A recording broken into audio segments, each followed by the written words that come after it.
Hi, everyone.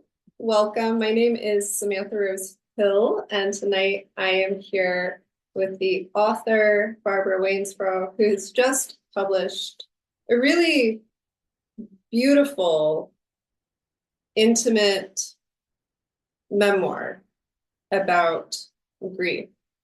Um, your biographies that live online are brief.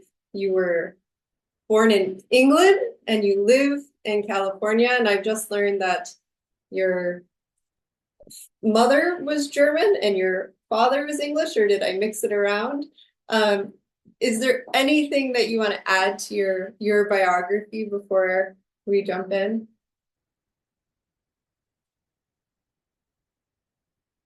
I can't hear you, which is a beautiful way to start. I love that. I love the silence of technology. So your microphone, I'm gonna ask, we'll start over. Okay, sorry about that. Um, so my hello everyone. My father was American, my mother was German, and they met in England and then lived in Italy for the first few years of their marriage. And then when I was born, I was the youngest of three. Um, they had moved to England, and that's where I grew up, which accounts for the accent. Rather posh accent. It's not fair to set an American against a Brit ever in a recording. Well, I grew up loving American accents. I'm not noticing that my father had one because he just was my father. It was only when I would bring people home that they would say, comment. The English were very not so keen on the Americans at that time. Well, I don't know if they are now actually, but uh, and they so I grew up on watching a lot of American films and loving America and American accents. And it amuses me that still in this country, I mean, people will comment. I was at the farmers market last weekend and somebody just turned to me and said, "Oh, your accent is so beautiful." And I just think there's so many English people here now. It's surprising to me always when people comment on it but but it's great. I'm traumatized from spending a year in Oxford. I want to begin tonight. So the book is Wild Things: A Geography of Grief, and you see my sticky notes all over it. I put WB on the front, so because I was Wild Things from Wendell Berry, but you're also BW, which I thought was a nice echo. I want to just say I want to bring our readers into your book because I think it's a truly exceptional book. I don't think I've encountered anything quite like it. And as a biographer, people often ask me to read memoirs, biographies, autobiographies, and I get bored very quickly. And I had in when I first picked up your book, my brain immediately went to Roland Barthes, and I was thinking about the morning diary, the tradition of keeping a morning diary after grief. And so I think that structured an expectation. And then when I started reading it, I found my jaw kind of dropping a little and myself looking over my shoulder because I felt like you had actually given us your diary. I felt as though you had actually shown me your journal and as though I was getting a real portrait of you, the kind of thing that perhaps a psychoanalyst might keep in a locked drawer with a key that you'd have to break into. Because I think the kind of vulnerability that you share in such a beautiful and exquisite way, and it's not, I mean, it is a morning diary, it is a grief journal.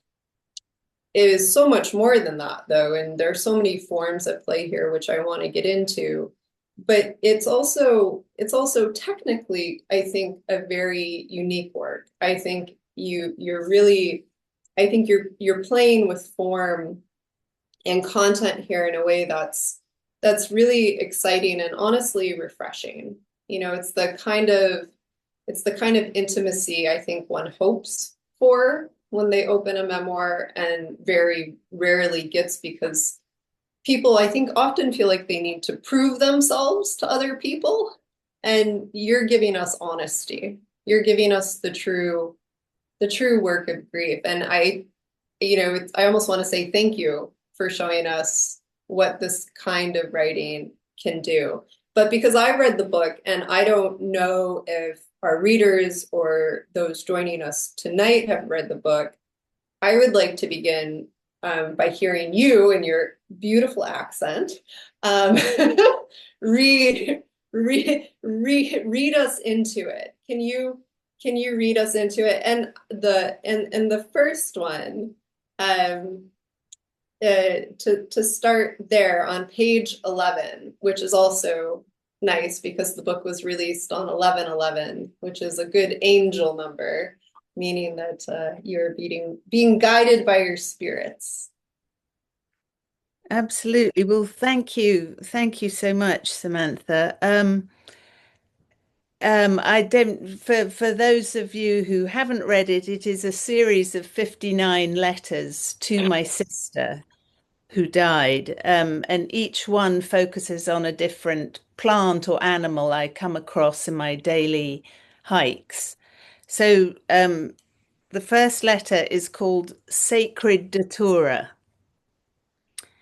Dearest sister, the plant on the side of the path, known as Sacred Datura, but often referred to as Jimson weed, has those beautiful white pinwheel blooms that Georgia O'Keeffe painted so many times.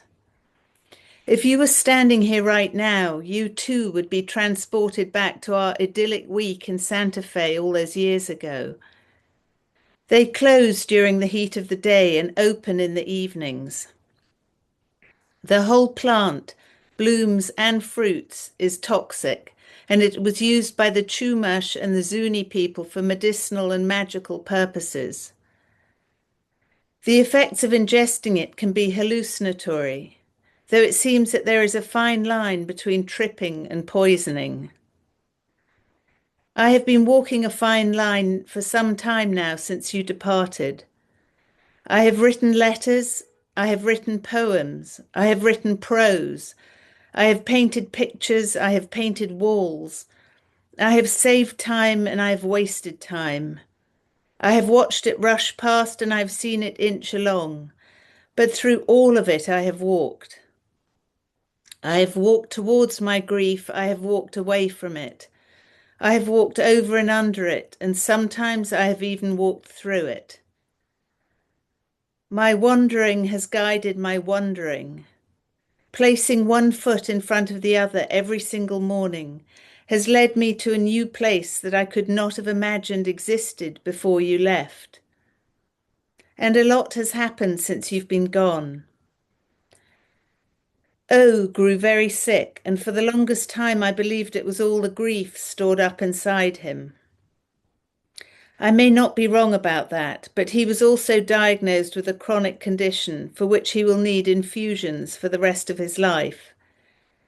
Meanwhile, your other beloved nephew, S, whom we thought to be on the road to recovery, has taken another wrong turn, but I maintain hope that he will find his way.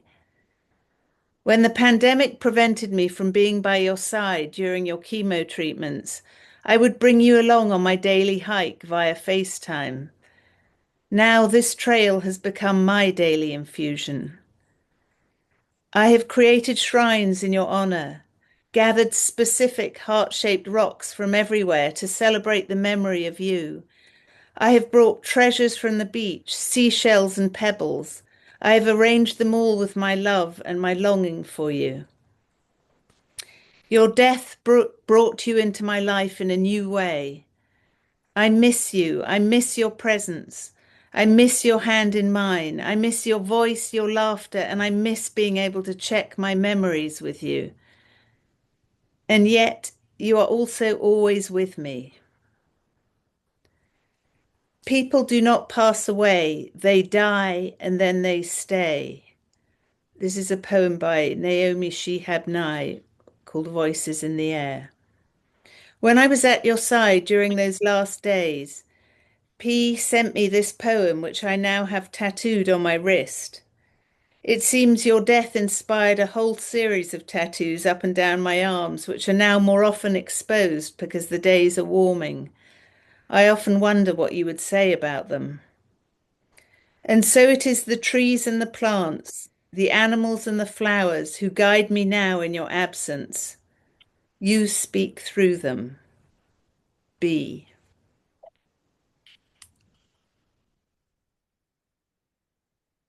Thank you.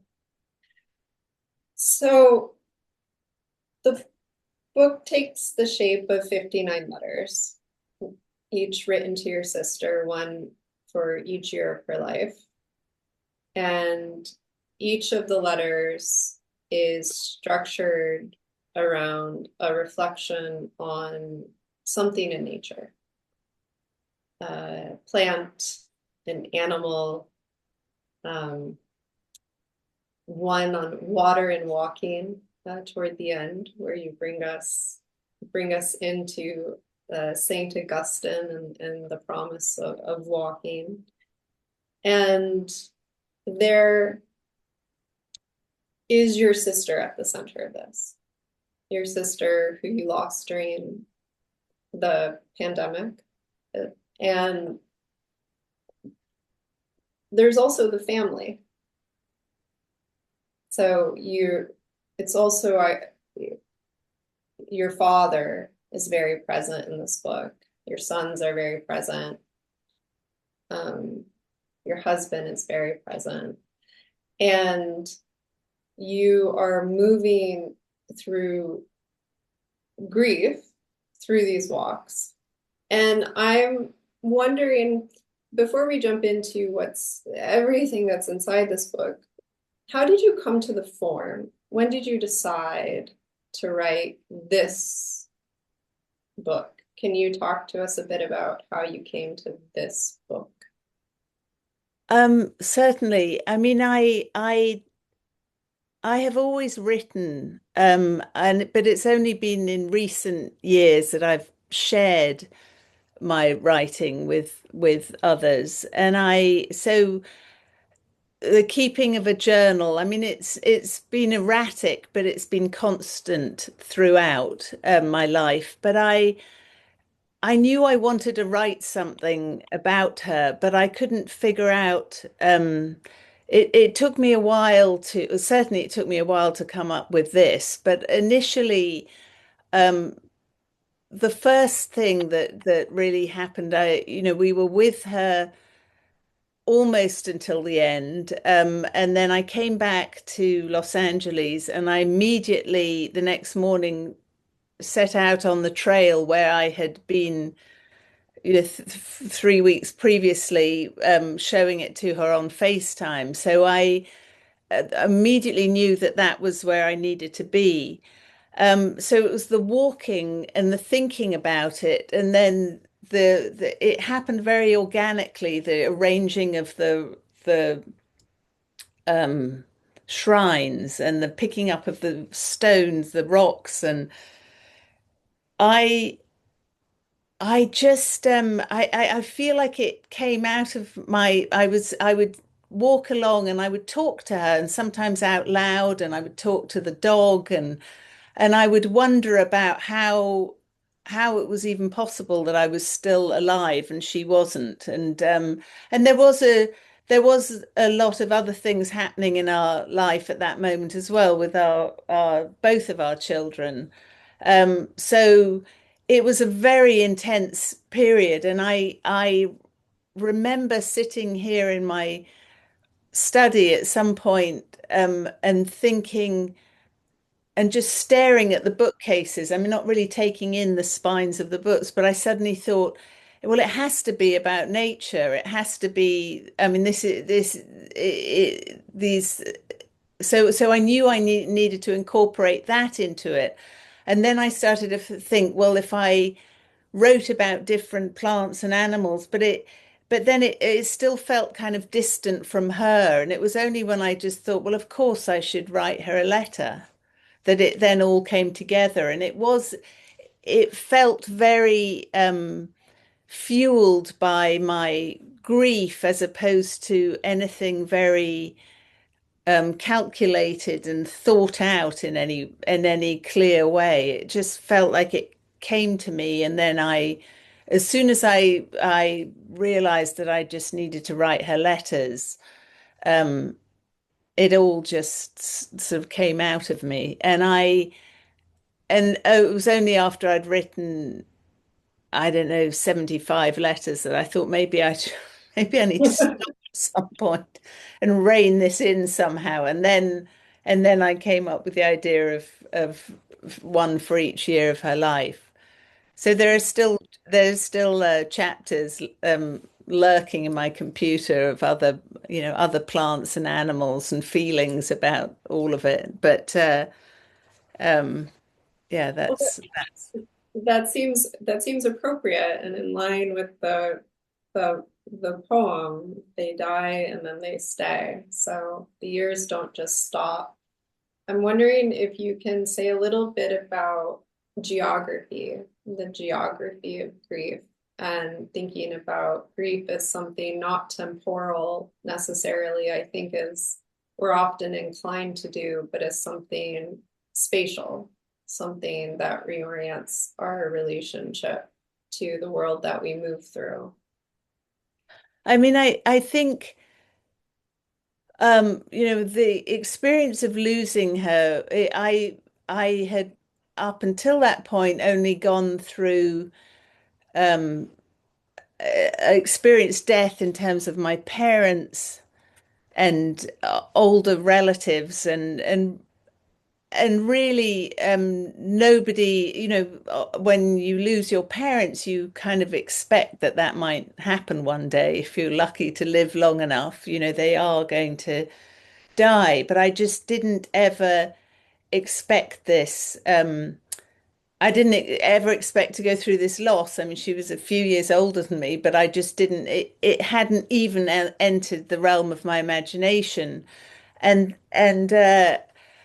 I think the subtitle of the Geography of Grief came from also this notion of the fact that we were on opposite sides of the world. And I sometimes feel like I need to explain, I need to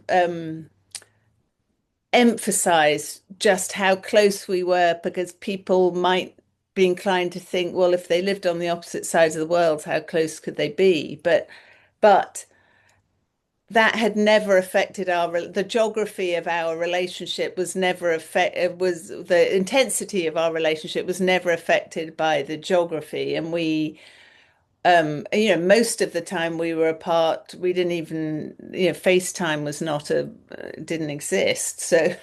So we certainly made use of that in recent years, but I I think that term the subtitle does refer to that, to the fact that we lived such lives on opposite sides of the planet, um, and and we work together to maintain the intimacy of our relationship. I Yeah, and I love the sound of the word geography as well. It's as simple as that. I think it's a beautiful, That's and that's I love the look of it as well. I think that that's as fair a reason as any, the look and the sound of the word. I like I'm gonna quote the Latin that you quote, which is the solvitur ambulando. It is solved by walking. And thinking about I have this image of you, first of all, I don't think of LA as a place where you go walking. But I know one can ostensibly. I think you prove that as well, which is not the point of your book at all. But that there are walks in nature that you can take there the to encounter this that I want it feels vast and wild to me. The way that you describe Griffith Park and the daily walks you take there, and thinking about the transformation of that everyday practice of walking into something that is almost a pilgrimage to visit your sister, to I spend mean, time with her. Yeah. it very much feels that way, and it has been my medicine. Though I will say as you know, I have done a couple of events for this book where my husband, the interviewer Paul Holdengraber, spoke with me, and he began, I think, two of the events that we've done with this Kierkegaard quote where he says, um, everything can, I mean, there is no problem that exists that cannot be solved by walking.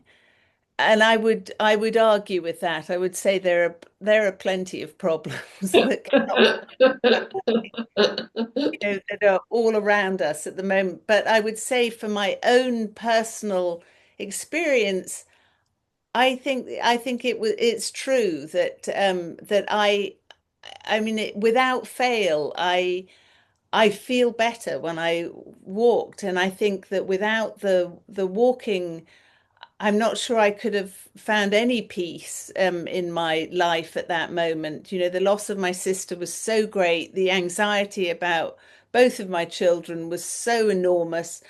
And I think if I hadn't had that walk, which I think, Los Angeles, which you're absolutely right, is not a place one thinks of as a place to walk, but it offers something that New York does not, which is this incredible urban park that is filled with wildness. I mean and that delights me so much. I write a lot about that, about the threat of the wildness in this park. I mean I don't fear for my life every morning, but the idea that I could possibly be my life could be in danger is sort of exciting. I could step on a rattlesnake. I could meet the one mountain lion that was roaming the park that is no longer roaming the park. So I couldn't anyway, but it's the threat of the wildness, and that this is an extraordinary gift of this very strange city, which isn't really a city, it's more of a sprawl. And but it does offer this, and there are plenty of people I encounter on my trail who are I mean I don't know because I don't talk to all of them, but I think there must be in recognizing many of the same faces that people are finding the same comfort in or inspiration or um I yeah, was whatever. really I was really struck in reading by the reflection on the threat of the wildness. And I can you say a little bit more about what that is? I Well, want there to was, say, mm-hmm. my in my relationship with my sister, she's always reminded me, she said, you said you were going to America for 2 years, and this was 20 years in to me being here. And she could never quite, and I mean, she visited me plenty here, and then when we lived for the 15 years, we lived in New York as well.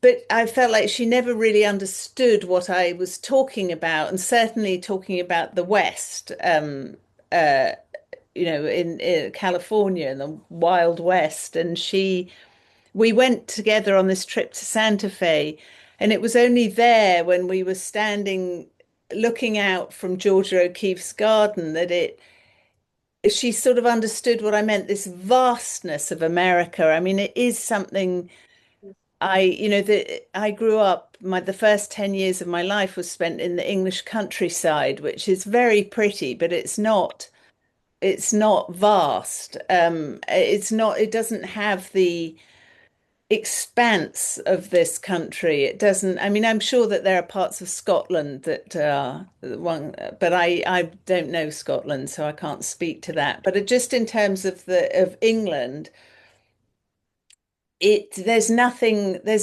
like what you find here, and these vast landscapes where the sky just feels enormous, and the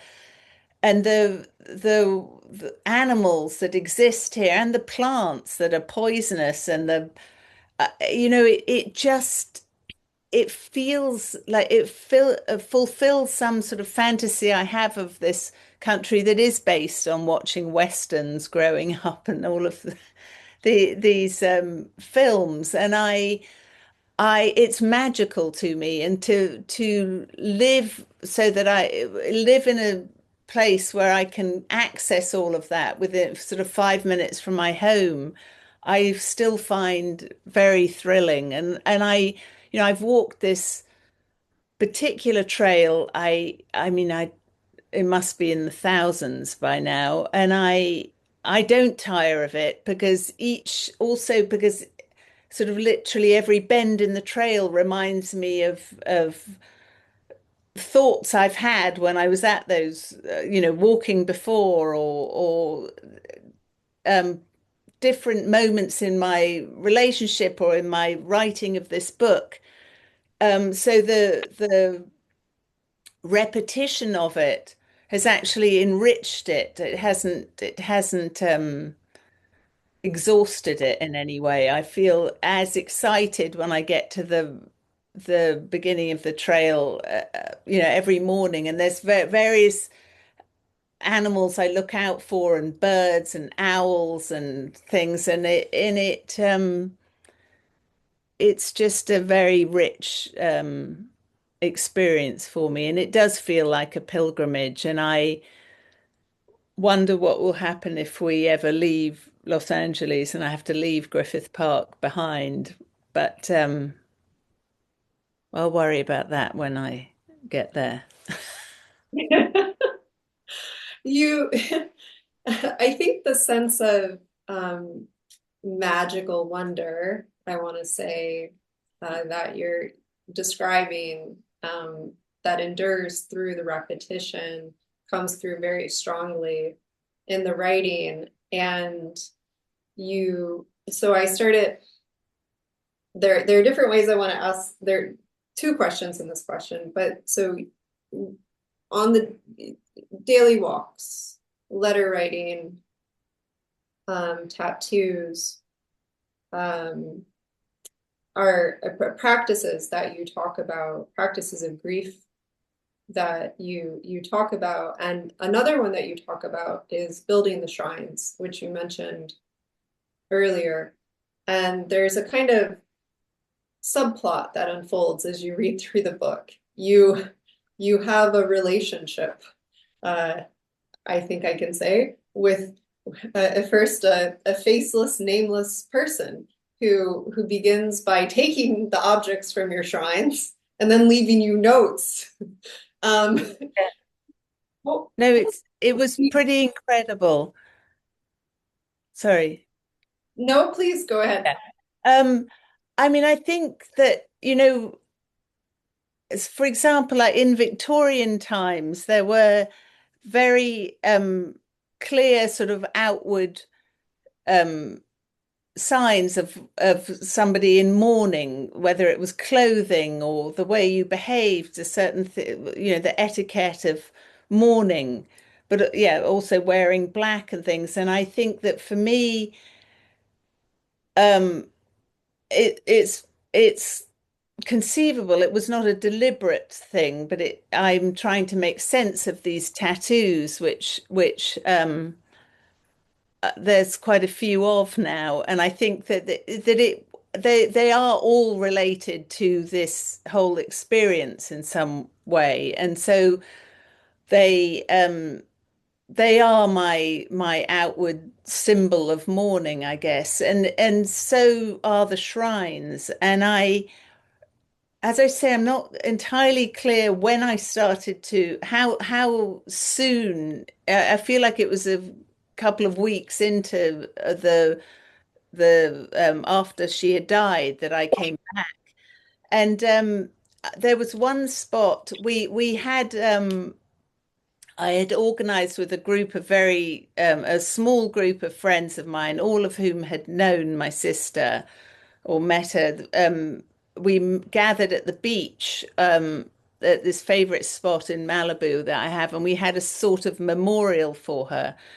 And I, at that moment, gathered a few rocks from the beach and shells and things and brought them to my hike. And then there was one spot in particular where I would always place the shells and they just kept vanishing. And I would think to myself, what, is there some squirrel there out there building an incredible home with all the shells? It just seemed odd to me because it wasn't a very obtrusive spot. It was sort of behind this stump of a plant on the sort of at eye level on the grassy bank next to the trail. And one morning I came by and there was just a folded piece of paper that said thank you.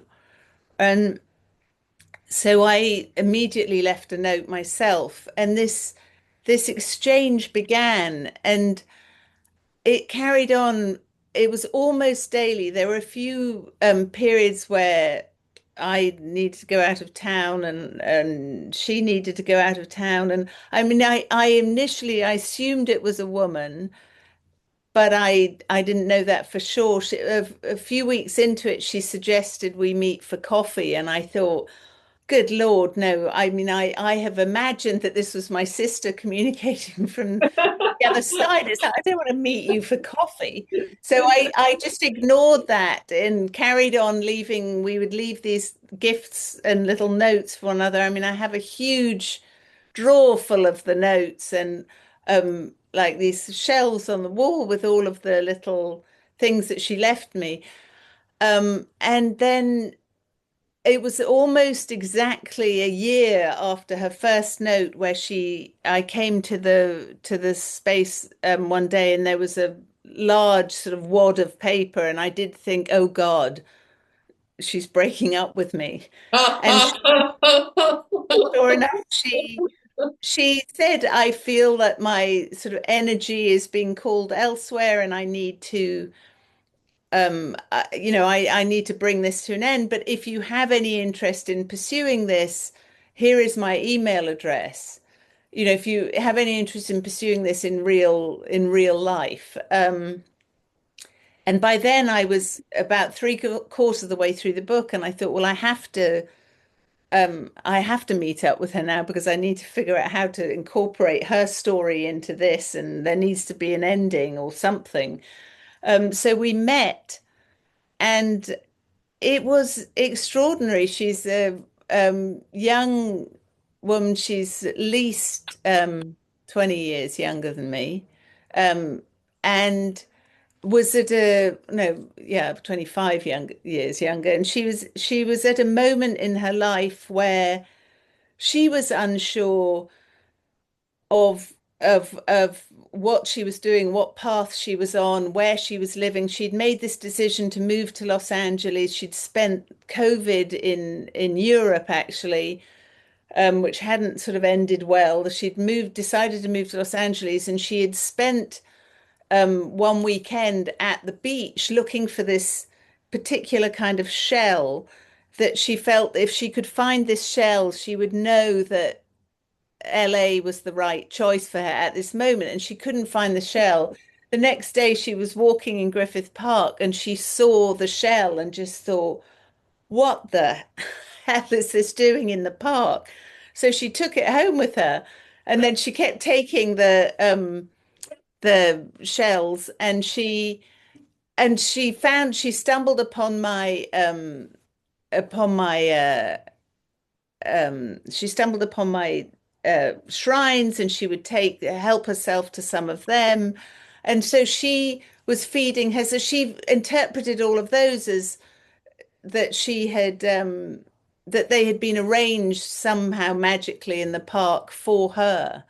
But then when we started to exchange messages, she said she started to bring the things back. She felt bad when she realized what it was all about. But it was an incredible we've walked many times together, and we've communicated a lot, and this is a relationship that will continue forever. And it feels very magical, though. It feels like a very much a sort of gift from my sister in some way. Once I had come to terms with the fact it wasn't my sister, I just I I uh, I was able to appreciate what it really was.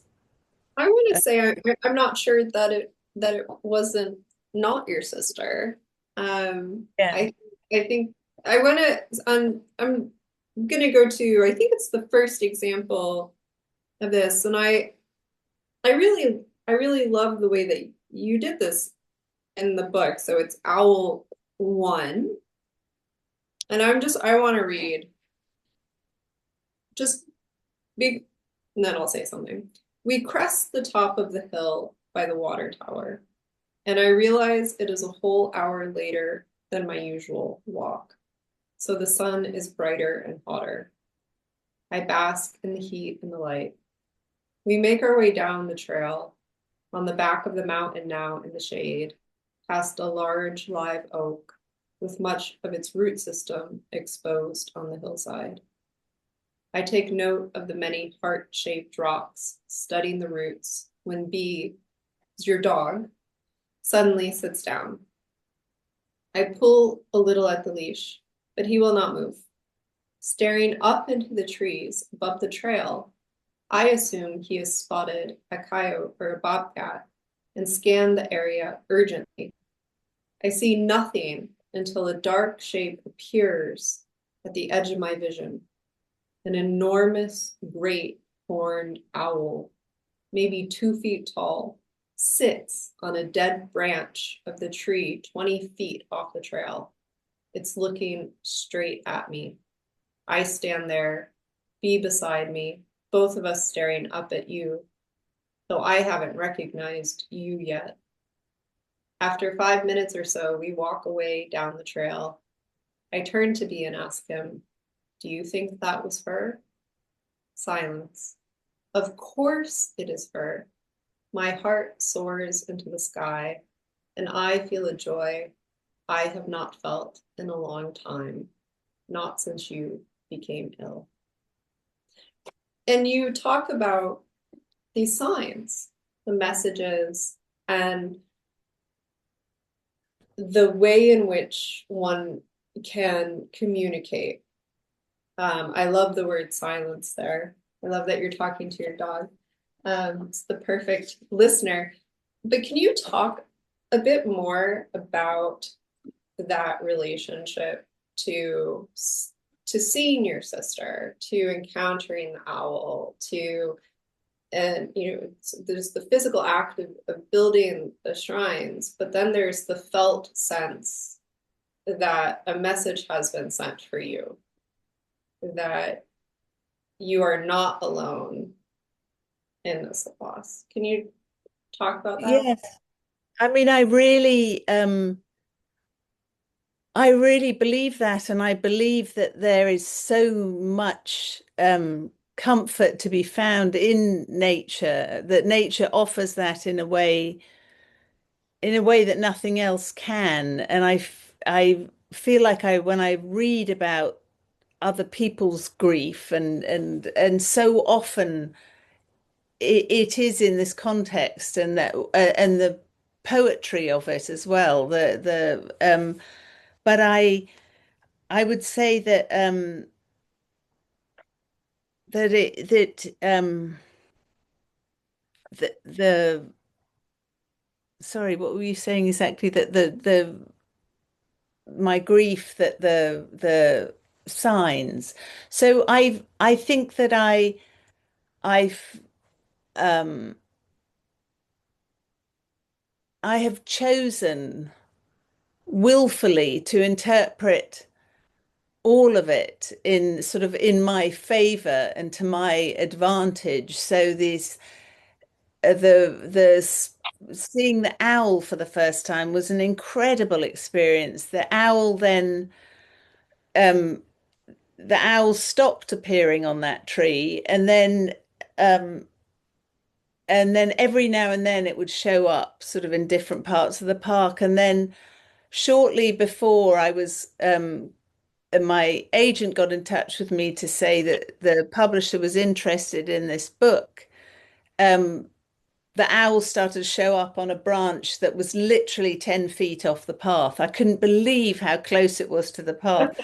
And she was there every day, and people walk past and they're on their phones or they're distracted. They just don't even see. And so I chose some of the my fellow hikers to point at, say, "Hey, look," and but only two or three of them. And I there was this one man in particular who looked up at this enormous owl that was, 10 feet from us and just said, "It's my mother." And I said, "No, it's not, it's my sister." But it was a moment like that was his immediate sort of gut response to seeing this incredible bird so close to us. And we have totally bonded, he and I, over this experience. And now we sort of text one another if we've seen the owl and saying she's there so that she can.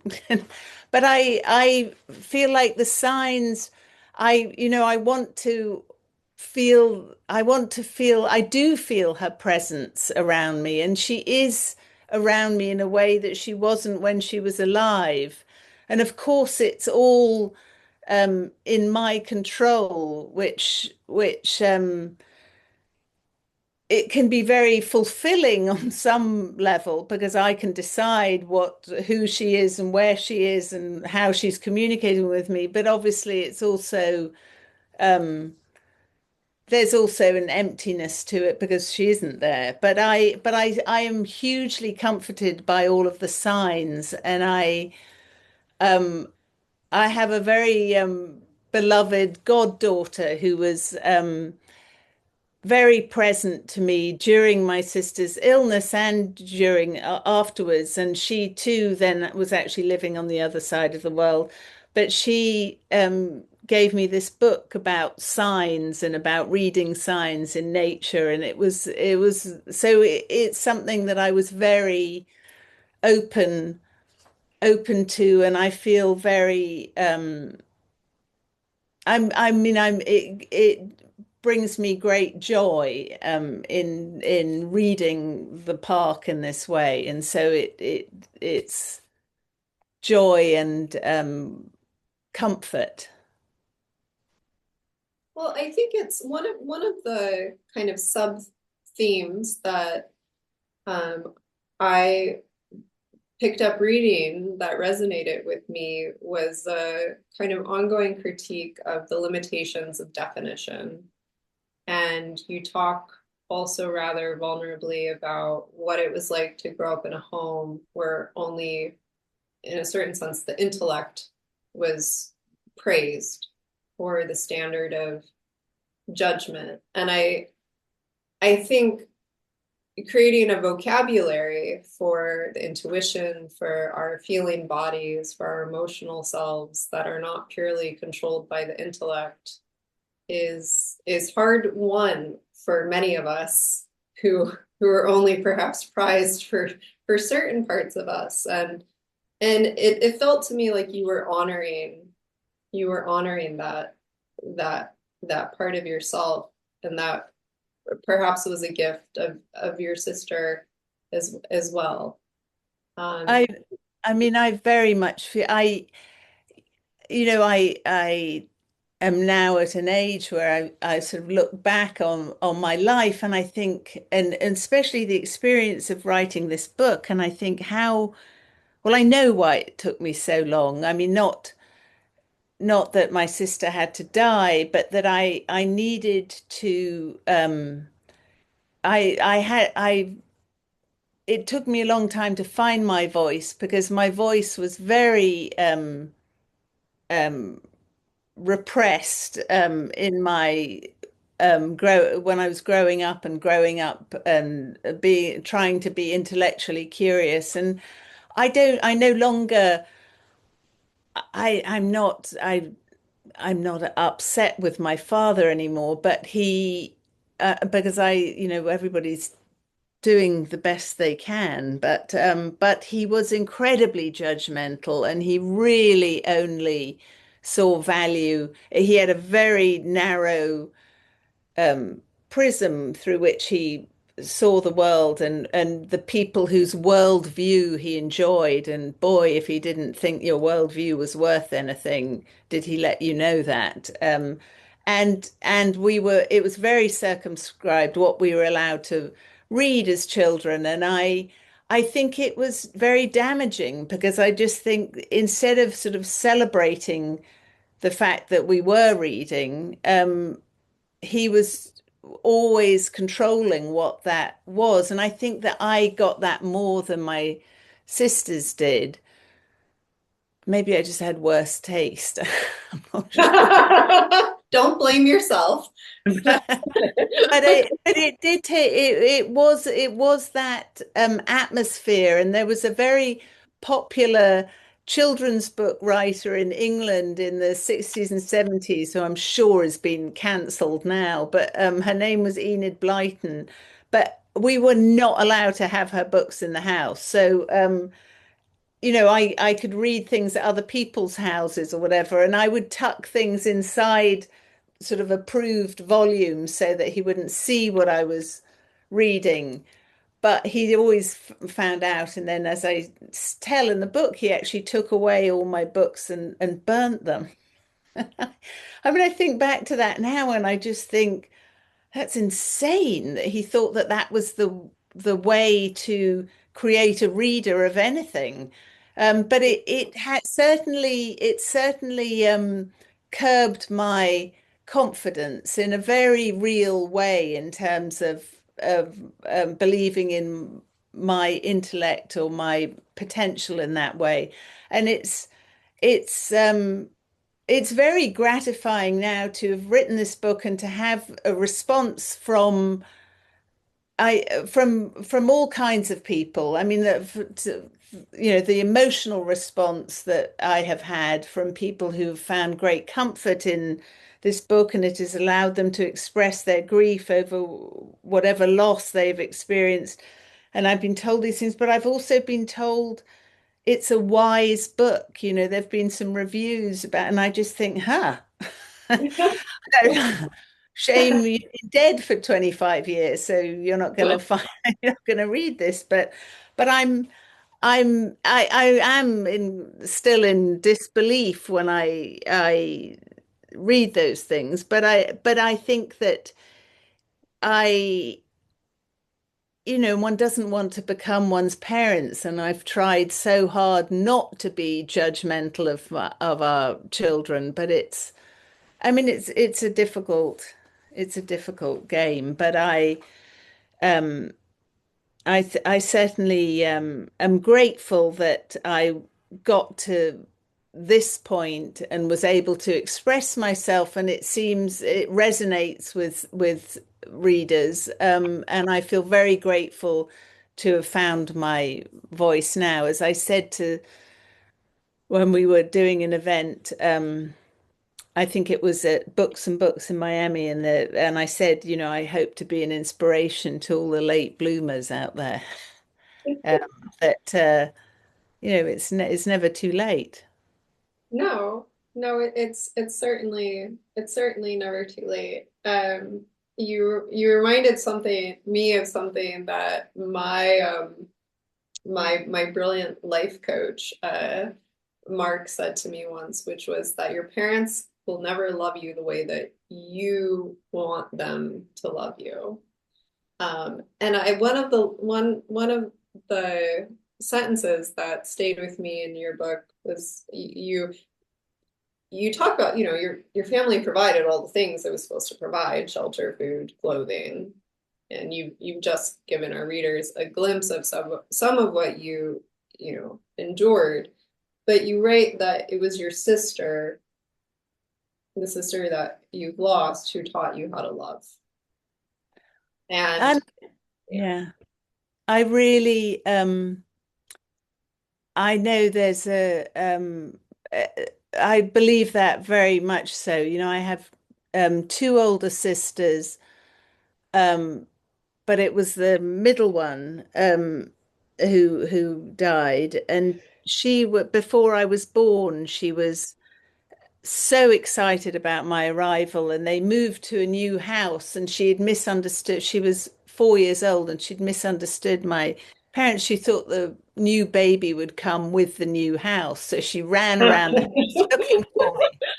Um, she, but she talked about that and talked about the experience of seeing me for the first time and I was born at home, and it she was always there for me, and it very much I mean, I certainly felt loved by my parents. I felt judged by them too, but but with her it was just so understood, and it was such a strong bond, and we did argue and we did annoy each other at moments, and we would go through that, and but there was always that bond of no. I mean, I feel so lucky to have had that, because it it's not everyone, and I know obviously plenty of people with siblings and they don't have that relationship with them, so I feel very grateful that I got to have that.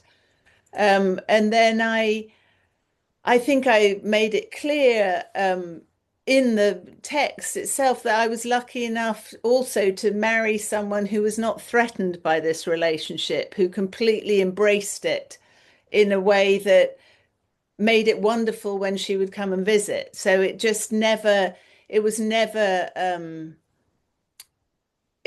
issue. And so I just feel very lucky to have had that, and I'm just sorry that it was taken away prematurely, because I was looking forward to being a really old lady with her. But I um want I want to ask you, I mean, I do think I understand why the written reviews say that it's wise. A thought that ran across my head as I was reading was that the truths that fall on the pages are the kind that are hard won. And I'm I'm wondering if it is such a special relationship you describe, and I think the depth of love comes through the writing. I'm wondering if there is a kind of lesson um, to hold to heart around what it means to truly, love um, that you come back to, that you want to share. As I'm thinking of all those heart-shaped stones that you place as well, and the kind of continuing, the repetition, the space and the time. yes, I mean, it's interesting to me. Our um, younger son has just who's living abroad at the moment, is who's O in the book, and he just read it, just finished reading it, and he was very clear. My sister had given the fact that she lived the other side of the world, she had a very close relationship with both of our boys, because we did travel back and forth a fair amount. But she also, for him, she was a huge figure as well throughout the year of her sickness. And so I think it's striking for me to get his interpretation of it all, and to his to understand that he has witnessed this. I mean, he witnessed it in real life, but the love that I had for her, and I feel like he has sort of it's given him another perspective reading about it. I as I just said, I mean, I feel enormously grateful for this. It's a that relationship has been a reference for everything, and it's had a resounding effect on my life as a whole and my relationships with other people. And I think that has become sort of more apparent to me as the it's now 5 years. It's now 5 years that she has been gone. So it's just more apparent the hole that she has left. And it doesn't, I mean, Roland Barthes says this as well, that time does nothing.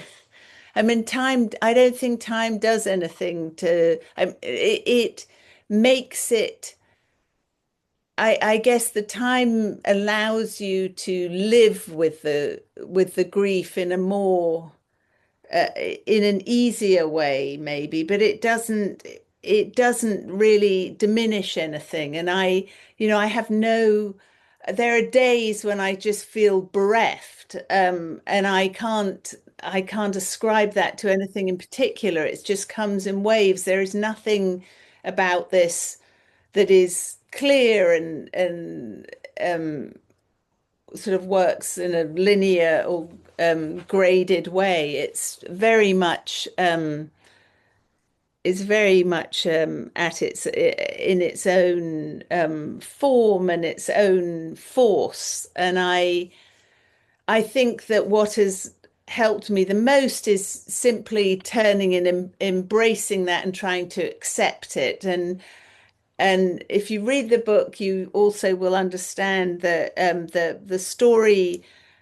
Our father was an alcoholic, and I also, at the time of my sister's illness, was grappling with one of our sons who was struggling with addiction. So, the theme of that, and the my decision to start attending Al-Anon meetings and 12-step programs to understand all of this more has been enormously helpful. I mean, and the biggest lesson of it all, I think, is simply acceptance. And that I would say is the greatest sadness I feel about my relationship with my father or his relationship with the world was the lack of acceptance and openness. And he himself had suffered terrible trauma as a child. I mean, far more than I did, at his hands. But I think it had the effect of closing him in even more, and the fear, uh, the effect of the trauma did not open him up in any way. And I think I have been fortunate in also in my general disposition as well, but also in the people I've been guided by and the what I've experienced that being vulnerable and being open to it has enabled me to live through it and to learn from it and to um, I experience great joy because of it, that you don't get one without the other. So um, I would say that the open acceptance is what has helped me the most. And of course that needs to be worked at all day, every day. It's not something that one just does uh No. and then it's like okay, everything's No, fine. I hear that a lot in the rooms, as they call it, in the meetings I go to, that people are always talking about the fact that they came into the program thinking, okay, let me figure this out. I'll work the steps and then I'll be done. And they realize that in the process of doing that, how you're never done, because it's going to keep coming up because you are who you are, and it's going to keep plaguing you forever. So this is an ongoing, endless work. But But but a there's joyful one. but it's joyful, shifting over time, minimizing the time it lasts and the intensity with which it lasts in those moments. But I think it's my father too is an alcoholic, and there are things in common. But I think that it's incredibly hard with people that we love and that we care for, um, especially when you have the kind of disposition that allows you to see the best in people or how things perhaps might have been. Um, there's a kind of I don't it's that openness is hard one. The openness requires letting the ego guard down, which I don't, which I think is actually what I was trying to describe in a way when I was introducing the book at the beginning, and the kind of affective response I had to it is that there's no real ego coding here. You're laying it on the table for your reader, yourself. Um, I have two more questions that I want to ask you if that's okay. Um, and we can I and I feel like it's interesting now to I'm looking at this list that I made. I'm a compulsive list maker, and I your book inspired me to make lists. I started making all different kinds of lists. And so one of the lists that I made, so you have Naomi Shabnai, Wendell Berry, Mary Oliver, you have Yeats, you have Calvino, there's Beauvoir, there's Stanley Kunitz, Otto Limon, there's Winnie the Pooh, there's Terry Tempest Williams, John Wyndham, Oscar Wilde, Lawrence Stern, Soren Kierkegaard, Robert Bly, there's Emerson, there is Proust, Augustine, Seneca, Larkin, and the list goes on. And there are so many people who have kept you company on your walks. I'm wondering, can you talk? I mean, it's really also a syllabus. I feel like within this book is a syllabus of those who have come before, who have meditated on things past. And I haven't mentioned the one person I'm not allowed to mention, though he's on the list too. Um, so we won't talk about him. But can you maybe just say a little bit about this beautiful bibliography of writers and poets that you have been taking on these walks with you? Well, I mean, I can't even begin to talk about any of them without acknowledging. I mean, you, Samantha, know who I'm married to, so He's um, staring right at us.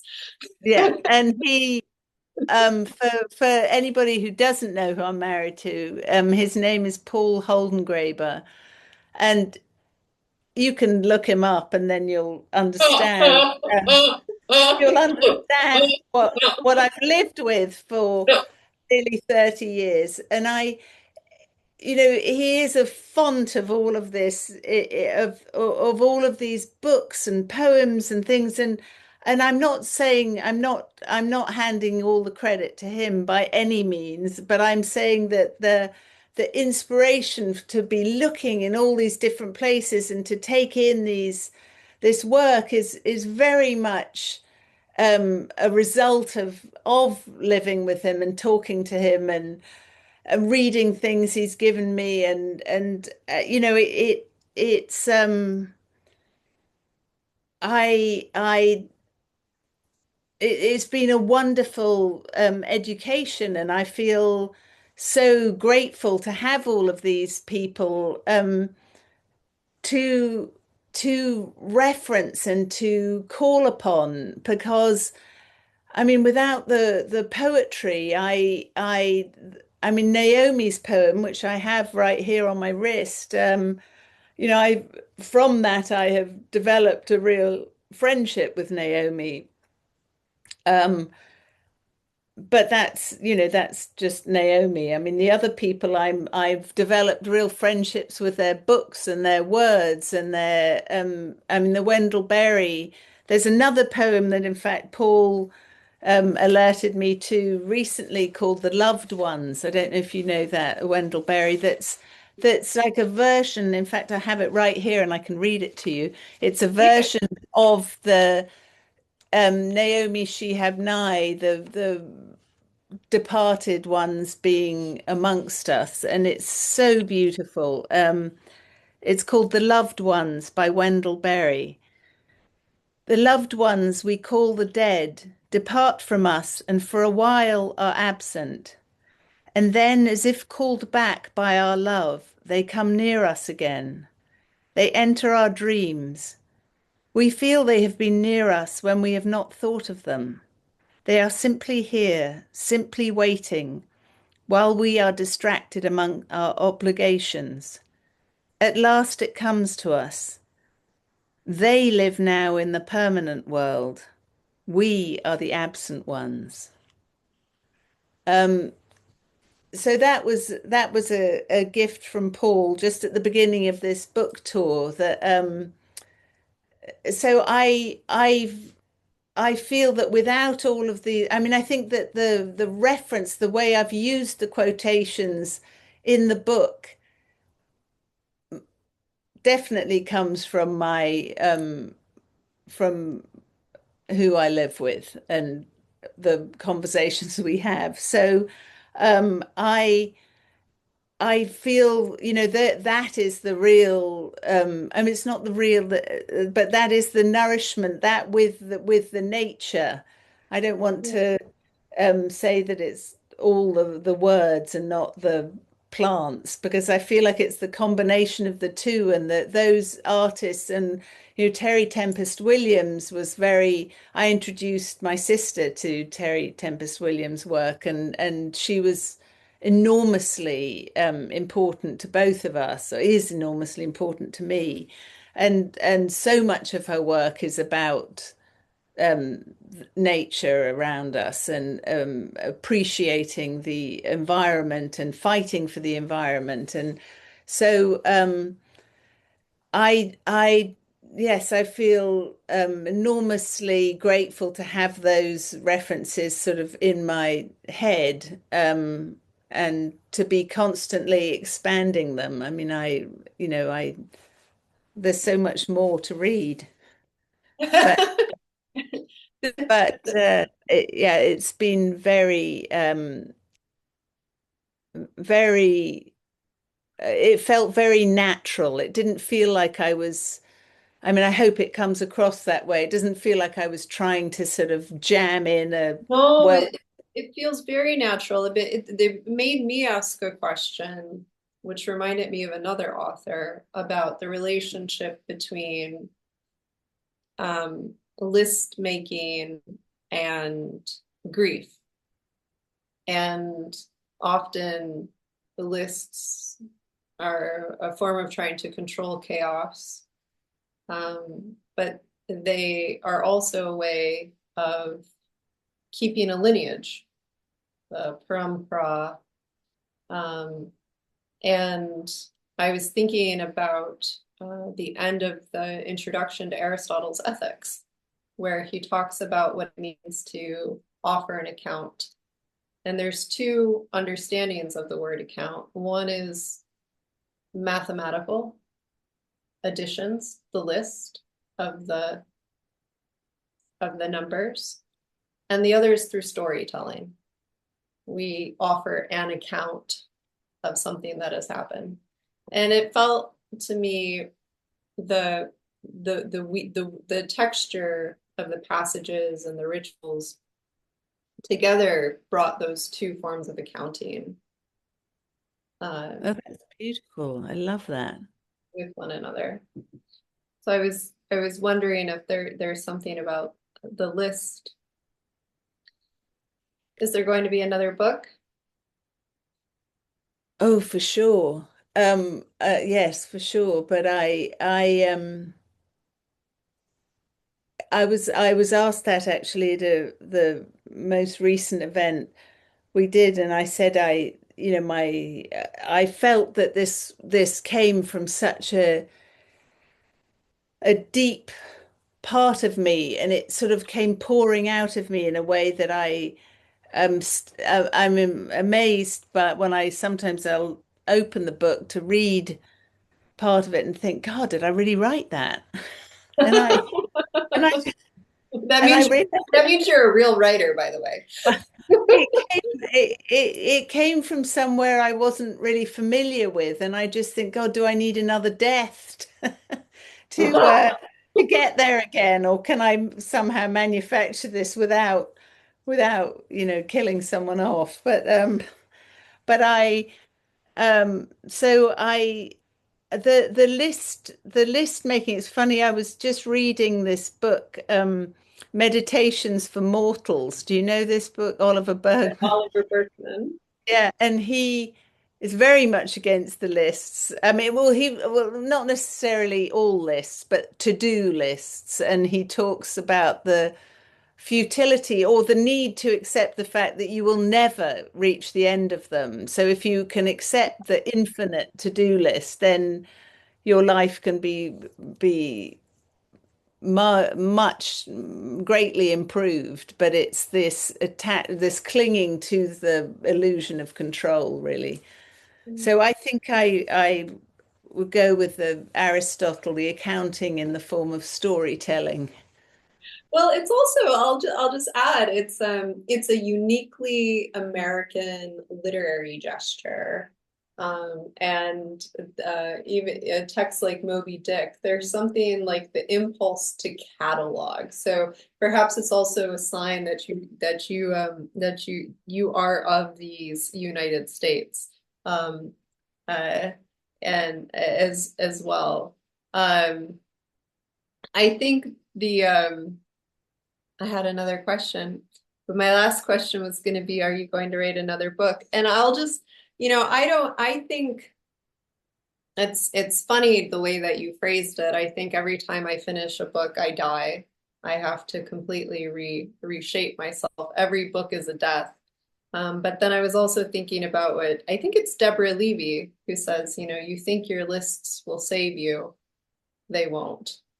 Um, so all right, I'm gonna ask you one last question then, and then we will I don't want to take all of your time. So um relationships, to go back to the first quote, relationships don't end, they change. And since this book was launched on November 11th, and you've been now carrying around the book as an object in the world. I'm wondering if there are any stories about your sister that have come to mind post publication.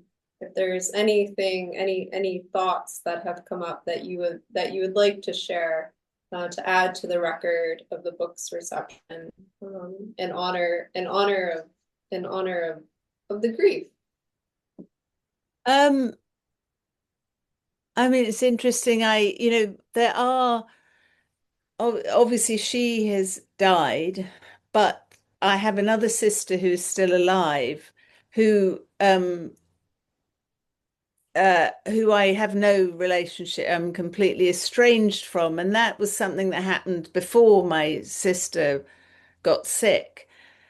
There are so there's also my there are people alive in the world now who maybe would take issue with what I have done, what I've written here. And I think that um, initially that was very daunting for me when I suddenly realized, oh God, I'm publishing a book, and now people are going to know all of this stuff about me, which was already step number one of like, did I really mean to do this? And then this idea of defending what this book was. And I think that my most important mission with this book has been to defend it as this is my story of my love story with my sister, and I think that the openness and the vulnerability with which I wrote it will speak to people, and I no longer am concerned about its effect on, I mean, the very small number of people that might see it differently, who and I just think it, this I try to address this in part in the book about truth, the idea of, I this is an expression I only have ever heard in America, but my truth, that people Yeah. say, well, that's my truth. I don't know if they're now saying that in England as well, but they certainly weren't. Page 55, I marked that one. But but this really is my truth, and it's also calls to mind the quotation I have from a lecture my father gave about that he gave about history and the retelling of history, and it was a very important lecture he gave in Jerusalem in the 80s. But there was a section of it where he talks about reading to us as children. And he said that we would always ask him, and he was reading us things like David Copperfield and Huckleberry Finn and stuff. And he said, and we would say, "Is it true? Is it true?" And he said, of course, in his lecture, he says what they meant was, did it happen? He said, whilst I could hardly assure them of that, I could tell them it was very true indeed. And I think that um, in terms of the stories around my sister, I feel like I have told my truth around her. There's not really, I mean, there's one element I had didn't address at all, and that was her identity as a professional person in the world. And she was a very um, she had a very important role in many people's lives. She created a charity to take care of um, kids, young people who've aged out of foster care. So she created an organization, a charity, which it was 10 years old when she died, and it's still going strong, and it's an incredible achievement. And I decided that not to get into that because I just thought I'm not writing a biography of my sister. I'm writing about a very specific feeling. And but there have been moments when I've lain awake at night and thought I should have included, should have acknowledged her identity in that way. But I didn't, and I don't think that will be my next book or anything like that. But it's just I think that what I do love so much about this book is that it is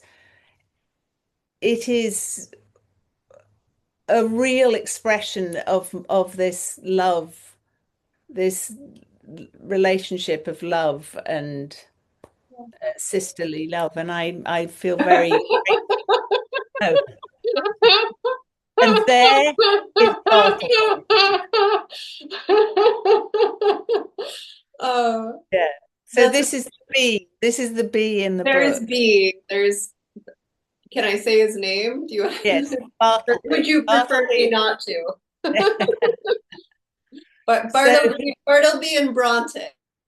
oh, fantastic. Yes. Um, yeah, so Bartleby is a crucial part of this, and very recently I'm being forced to come to terms with the idea that he can no longer accompany me on all the hikes because his hips are going, and it's just not Oh, he's not yeah. So you have backpack. yeah, Then I know, but I feel like he's got too much pride. He would not. I have, believe me, I've researched the backpack. I don't need a weighted vest. I could just wear the top, but I'm just not sure he would allow me to do that. But I'm glad that you got to see him. Yes. This has been an absolute pleasure. I feel like I could keep talking to you Oh, endlessly. The book is really an exquisite meditation on grief, and love. And It's deeply human, and I think it touches on a lot of the universal um, questions that we all have around everything from loss to struggling with addiction in the family to what it means to continue on in the world after we lose those who are closest to us. So thank you for sharing verbally with your readers. I hope you do write another book. And I hope that we will get to meet again in person someday. Yeah. If not in LA, Thank then you so much. No, elsewhere. no, not in LA. Thank you. Thank you so much, Samantha, and thank you to everyone who's been listening. Thank you. Thank you.